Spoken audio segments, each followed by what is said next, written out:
Welcome to Price Controls on Fuel Would Be Disastrous for Americans. Please welcome Darren Baxt, Senior Research Fellow for Environmental Policy and Regulation at the Heritage Foundation. Good afternoon. My name is Darren Baxt, and I am Senior Research Fellow in Environmental Policy and Regulation at the Heritage Foundation Center for Energy, Climate, and Environment. I want to thank you for joining us today as we discuss the Consumer Fuel Price Gouging Prevention Act, which was barely passed in the House and passed completely with Democratic support only. The bill would impose federal price controls on gasoline. We're going to discuss the bill. We're going to discuss the fallacies of price controls, the myths surrounding fuel markets, and real solutions to help alleviate the pain that Americans are facing at the pump. So I'm pleased to be joined today here at the far end by David Kreuzer, who's a senior economist at the Institute for Energy Research, and also by my Heritage colleague here, Jack Spencer, who is senior research fellow for energy and environmental policy. So let's get right to it, guys.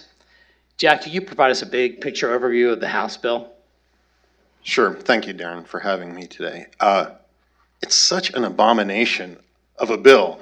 I mean, price controls are bad. They're always bad. We see what happens with price controls. You end up with shortages, and prices always end up going higher eventually. All kinds of bad things happen. But this bill is especially pernicious in that it doesn't just set a cap. What it does is it empowers bureaucrats and politicians who don't know anything about what fuel prices should be, by the way, to decide basically on a whim if they think prices are too high, and at that point, that if those prices are too high, that the retailers and wholesalers should be held accountable. Now, it can't just be done willy-nilly. The president first has to declare an energy emergency, which again, it doesn't really determine what makes that designation happen. Just the president gets to decide. Now, it is limited for 30 days, so it's not that bad, except for this one additional fact, which is that they can just extend it. So essentially, what this bill would do is, for an unlimited duration, create a system where politicians and bureaucrats can decide what the appropriate level for prices are, and fine people a lot of money if they don't fulfill that what they think are the right prices. So this is a sure recipe for, as you put it in this, disaster. It does sound disastrous. And David, it sounds like high gas prices are being used as a pretext for the federal government to just basically interfere in fuel markets. Am I reading that right? Is that a reasonable interpretation? Yeah, I think that they're trying to say that these high gas prices are due to something other than supply and demand, but they're not. They're due to supply and demand. They're always due to supply and demand. We see this over and over. And we'll, I think, talk later about why the supply is not higher than it might otherwise have been, and therefore the price is going up so high. They want to come up with a reason to say we can fix it. And they're going to use policies, as Jack was outlining, that will not fix it, but will in fact make the situation worse. And we've seen it before. And speaking about seeing it before, yeah. I hate to admit that I remember the 1970s, and well, I was just very, very young. But can you tell us what happened in the 1970s? Because we kind of went through this before. So you're looking at the guy with the gray hair to tell you about the 70s, huh? Yeah, I can tell you what we did. They had general price controls on everything because they were running up inflation, just like we're seeing now, because they were running huge deficits. The Federal Reserve was accommodating those by essentially increasing the money supply. They started to wind down the general price controls, but they kept them on petroleum and natural gas, and then gasoline all the way through. And what we saw were what you get when you have binding price controls. You get shortages, and the shortages manifested themselves as gas lines. It was first come, first serve. So people were waiting in line. They're waiting, stories of people waiting hours was not unusual. I waited in the line almost 3 hours one time. But typically 20 minutes, 30 minutes, something like that, which dramatically increases the cost of buying it if you consider your time, and people did. So we've seen it before. It doesn't work. Unfortunately, they were popular. That's a really scary thing.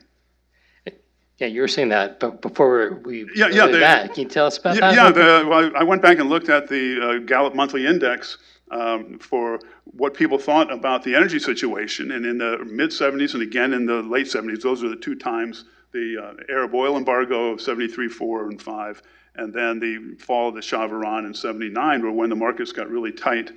And the Gallup people did polling, and it turned out that people they didn't blame price controls for the problems. They wanted stronger price controls. They wanted ration coupons. But they also didn't like the results. And so I think it's worth noting that no president who administered the price controls had a second term.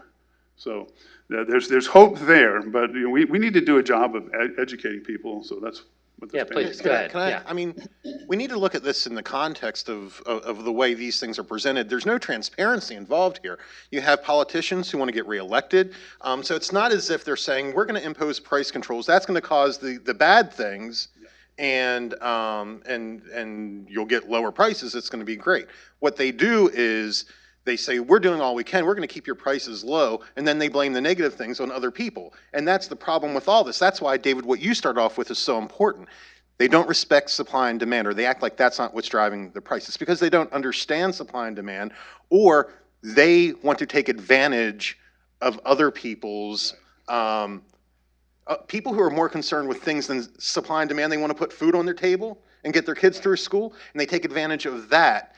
And that's the problem. That's why you get these weird polling results. It's because no one's transparent in this whole dynamic. Right, and we saw it in the '70s. They wanted to blame the oil companies and also OPEC.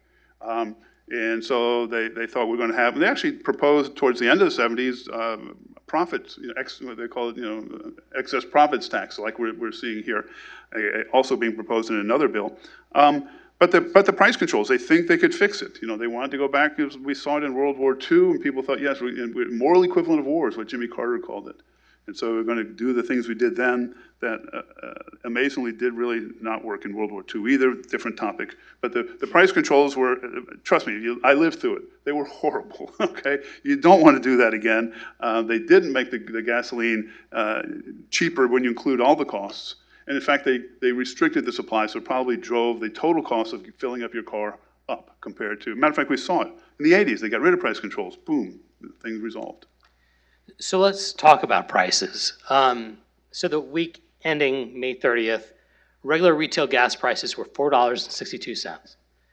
That is a 93% increase compared to the week that President Biden took office. And so in other words, prices have almost doubled. And I want to stress, this isn't the Putin tax. I can't stress that enough. And one good thing is that Americans do appear to recognize that's just misinformation. They're not falling for that. The retail prices had already increased by 48% before Russia invaded Ukraine. So certainly not the Putin tax. We're seeing prices at $6 a gallon in California. So given the impact, I'm just wondering why not have price controls? The prices are out of control. What should be done? Well, Jack, actually, let me start with you. It is out of hand, and people are getting hammered. Well, what we need to do is get government out of the way and allow gas producers and oil producers to produce gas and oil. Now, the problem here is that to listen to President Biden, he would say, or his administration, we're doing all we can. We have 9,000 leases that aren't used. We are reducing regulatory control. They make it sound like they're doing everything they can. That's not true. None of it's true. Here's why. You can't just go out and get your drill, your hand drill, and drill a hole in the ground and oil starts shooting out. It takes a massive investment. And while the Biden administration is talking out of one side of their mouth about they're doing all they can, what they're actually trying to do, if you look at the horizon of their policies, is they're trying to put these guys out of business. You saw Biden a week and a half ago almost joyous about the high gas prices. It's going to force through the transition that they're trying to do.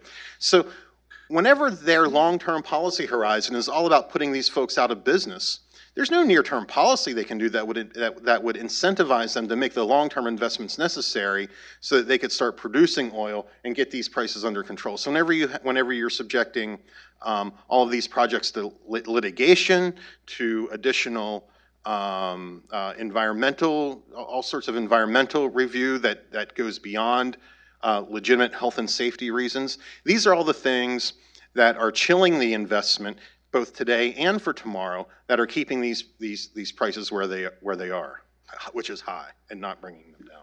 David, can you explain to us about how prices are signals and why it's so important? Yeah, prices force people to be honest about their preferences. That is, if we were to distribute gasoline by asking people how much they need it, then we'd be in a game with the biggest liar wins. I really, really, really need it. I really, really, really, really, really need it. And who can say the most really's gets it? That's a horrible way to allocate things. Political process is an equally bad way. So what the prices do is they say, okay, here's how much we have. We're going to give it to the people that are willing to give up something to get it. All right. And you're not going to be giving up $4 for a gallon of gasoline if it's only worth $3. And so that it does two things. It helps allocate it more efficiently. That's the first thing, and that's the hard part. That's the painful part.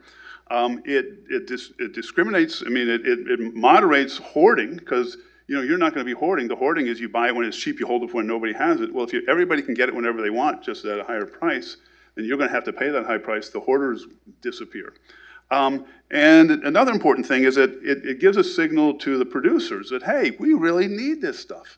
We use extraordinary measures to bring oil to the market. Do drilling faster, hire people. Maybe you're only paying $20 an hour for the roughnecks. Now you got to pay $40, $50 an hour, whatever.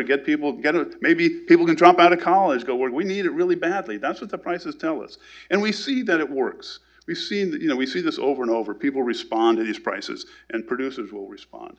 But not if they're threatened with not getting that reward. So that's what the price controls, and that's what the financial threats that they're making about killing their profits. This excess profits tax is just absurd. It's a good idea if you want to make sure people can't afford to drive their cars. It also doesn't work, David, right? If they're killing the future, if they're saying that even if high prices now would incentivize that additional investment, if you're saying on the back, if all your actions are, we're going to put you out of business in the future, make it impossible, then that still disincentivizes the investments now that would make that allow you to take better advantage of those prices, bring more supply and drive prices down over time. Exactly. Suppose you want to drill a well and you're going to get it done in a month and a half. We'll have that oil on the market in a month and a half. But those costs have to be recouped over years. And if we're saying you're only going to be able to get the money for the rest of this year, and then we're going to come slam you, if you look at all the other policies we have, that reduces the likelihood that you're going to drill that well today, which we need. And not to be cynical about it, but I can't help it sometimes.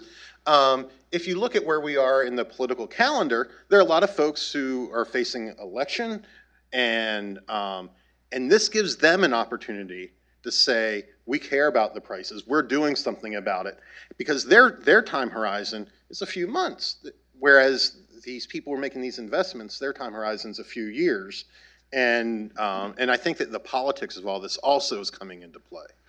Oh, absolutely. So you could say we're doing something about it. The lines, people won't really start noticing until a little bit later. They won't, and unfortunately, they won't know who to blame for the lines. They'll say shortage. Back in the 70s, there was the people who were the zero population growth or limited resources people were saying, aha, these lines are proof that we're running out of natural resources. Yeah. And people bought that. They say, okay, it's not price controls. It's we're running out of stuff. And if you look at the proven reserves we had in the 70s, we've used more than that since then, and the reserves we have now are greater. So they were wrong.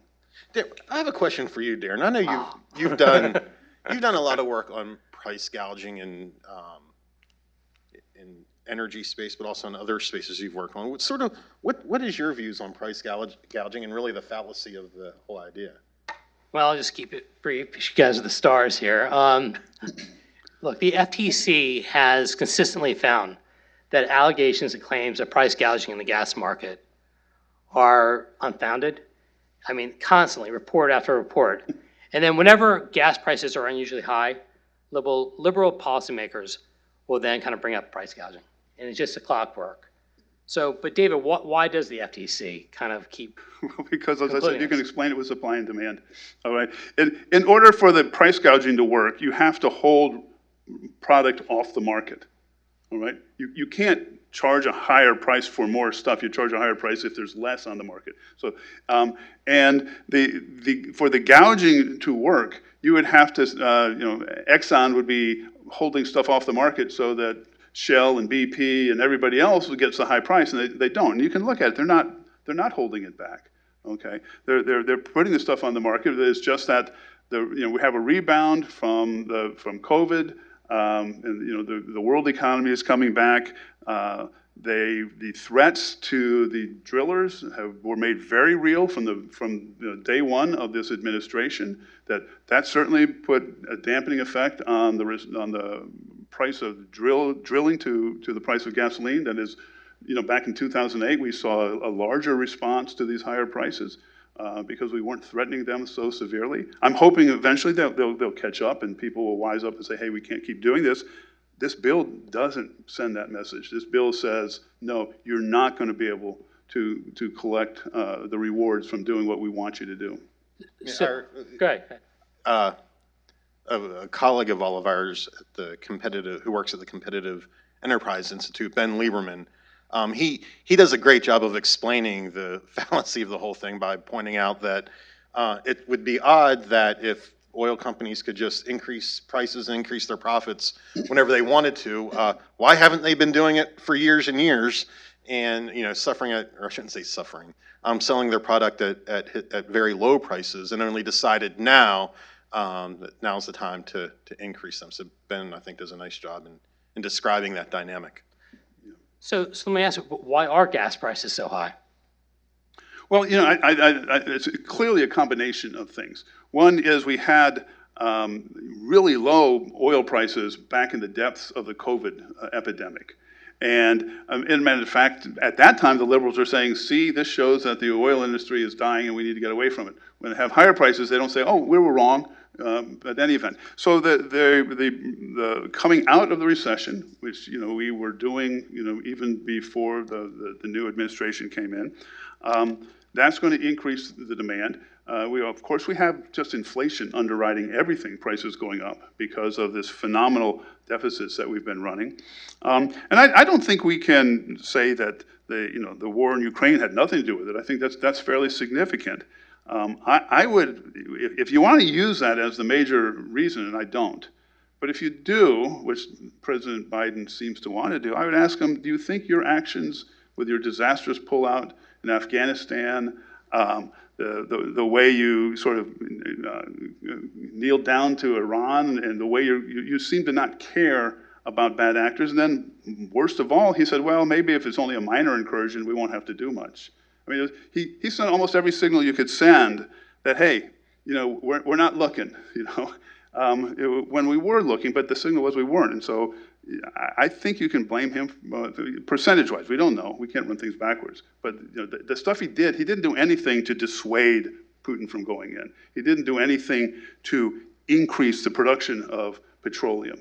All right, everything was working in the wrong direction. And he's literally in the wrong direction. If you look at everything David said, but also things like the ESG stuff that's happening on Wall Street. You need capital to invest, and if all of the political winds are blowing against you for these large investments, that makes it difficult. Whenever you have the ESG mandates coming, that's hard. Whenever you are increasing the regulatory authority of places like the regulatory agencies. All around the notion of alleged the alleged climate crisis. These are all things that disincentivize the sorts of investments that are necessary to respond to bring down gas prices. But I would say this: David alluded to we had historic low oil prices for a while, and whenever prices are low, when the economy's going fine, when all these things are the way they were, it's easy to put some bad policy here and bad policy there and to create these frictions in the marketplace because things are generally moving along. What happens though then whenever you have a crisis, when there's a spike or you have COVID or whatever it is, all these things accumulate and make it very difficult for the economy or the gas markets to respond, adjust, and move forward. That's the magic of free markets. That's the magic of free enterprise. When the government gets out of the way, free enterprise doesn't guarantee low prices forever. What it guarantees, or what it the promise of free markets is that when when the economy is confronted with a challenge, that we can respond, that the economy can respond in an efficient way, allow us to readjust and move forward so that everyone benefits. And when government gets involved in that process and it accumulates over time, it creates frictions in the economy, makes it more difficult to adjust. You end up with high prices, shortages, all the things that we're seeing now as we're confronted with these multiple crises that we have.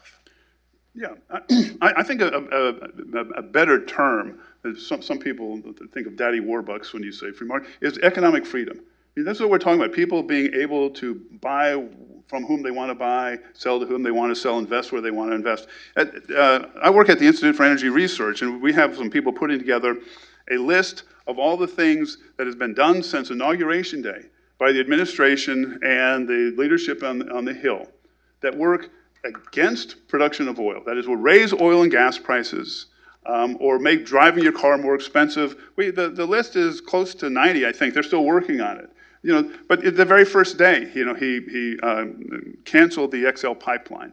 Now, that wasn't scheduled to come online for a couple of years, but I talked with one of the people that was working there that lost his job that day. He said if they wanted to push it as hard, we could have had it already. All right, now, that's one guy, but it's certainly pushing in the wrong direction. They canceled leases that had already been issued for drilling. They put moratoria on leases elsewhere. They put back in force regulations that make it more expensive to refine petroleum. Over and over and over, just everywhere you look. And most of the people don't know this. And the ESG things that Jack mentioned, it's virtually every part of the federal government has been using this as their banner. ESG, environment, social justice, and governance. And there's a lot of bad done there, and it's amazing how much bad is done for the people they claim to be wanting to help. That is the poor people who are, you raise their fuel prices, you raise the cost of cars. All these things are bad for them. But the Treasury Secretary was in on it. They tried to put somebody in, the controller of the currency. They wanted somebody that was going to make sure the banks were going to be penalized for lending to oil and gas interests. It's just over and over. So, it's a death by 1,000 cuts thing that most of the people out there don't know is happening. So, just a question, both of you. Just messaging. The Biden administration said this war on energy is over. What would happen? And we believed it. Well, that's the believing part's is the trick. Well, then we would see things starting to come back on. We would hope that we would see investment going faster, but it's at this point it's not a 1 week fix. They've been spent a year and a half making it more expensive. They would have to go back and actually change the rules and the regulations, which you can't do by just saying abracadabra. Some of them have to go through a process again. But it would be good. What it would mainly do, or one of the most important things it would do, is kill this stupid bill that would put price controls that really where the damage is down the road on those. If that gets enacted, then it's a total mess. It's a mess for the economy, but it's a huge mess for consumers. David, can I ask you a question? I don't mean to put you on the spot, but I've heard you talk about this before. Could you talk a little bit about the role of the futures markets and how the forward-looking environment can have an impact on today and how that all fits in? Because I think that sort of goes to... Yeah, we touched on it earlier, and I won't talk specifically about futures markets, but markets being future-looking. That is, when you make an investment to drill a well, as I said before, you're not looking just to sell the oil this week. All right, it's oil that well will play out for years. And if you think you're not going to get the reward, 5 years down the road that you're expecting, that reduces how willing you are to drill now, which reduces how much oil we get today. And so that's the problem. So even when this list of 90 whatever it is things that I have here, a lot of them are in the financial area. Even though they're not enacted yet, they are threats to the future. So there's an expected possibility. And that's how all these financial markets work, expected returns and so on. And so that reduces the expected returns. That reduces the amount that people want to invest now. Talking with somebody that works with a bunch of this natural gas drillers out west, and 6 months ago, she was saying, no, our members are saying they're having trouble getting financing. Now, this is for the natural gas, so when you hear about the blackouts and the brownouts and the electricity out west, you'll know that was hindered or helped. I mean, the blackouts weren't hindered, the electric supply was hindered, and the blackouts more likely because of this pressure to stymie natural gas production. So slightly off target topic, but it's the same idea. It's great. So go ahead. One quick thing, because it's equally important. Getting all the regulation right, and if Biden was saying the war on energy is over, that's great. But he also needs to stop the war on labor, because you need people to do these things. And all of the regulatory obstacles that we're seeing in energy work, there are similar things, though motivated for different reasons, on the energy side or on the labor side that are keeping people from getting into the workforce. We need to get rid of the war on business, and that's the issue. So we're getting to some of the solutions. What are some of the solutions, David? Just got a few solutions you'd have to address the rising gas prices. Go back, they're over and over, they reinstituted red tape that the Trump administration had gotten rid of. Now, they call it environmental protection. You always say that, but we know, a lot of the NEPA rules, that's the National Environmental Policy Act, right? The thing has created an industry of environmental impact assessments. All it does is put sand in the gears. All right, it doesn't save any animals. All right, in most of these cases, they know it's going to pass, but it makes it so expensive that some people give up, and we see that sort of thing over and over. And so what we want to do is go back, get rid of the unnecessary red tape. All right, get rid of this talk about increasing profits taxes of $150 billion on oil companies. That's not going to make them want to drill more. All right, so it's almost like turn it into opposite day. Whatever the Biden administration has done for the past year and a half, do the opposite of that. It's ridiculous that it's that close to being so perverse. In the being kind of a believer in economic freedom, sometimes people on the Hill or the public, they want the government to do things. And that means to actually intervene in a way. And Jack talked a lot about the problems of intervention. I just kind of want to hammer on the intervention problem. It never allows the market to actually address the issue. There are supply chains that already exist that know how to adjust. When the government intervenes, it messes up the supply chains. Can you kind of I think it's important to rehash like why the government intervention kind of makes it more difficult for the government, for the supplies chain to kind of adjust to all these issues and to actually get things back in equilibrium. Well, to start off with, pipelines are clearly supply chains, and when you actually canceled, the KXL pipeline had it been approved, they were getting ready, they did it, they had the money, and it's not clear that they had the authority, but in fact they did, and so we don't have that pipeline. It's going to bring 800,000 barrels per day of oil to be refined by U.S. refineries. And so that sort of thing.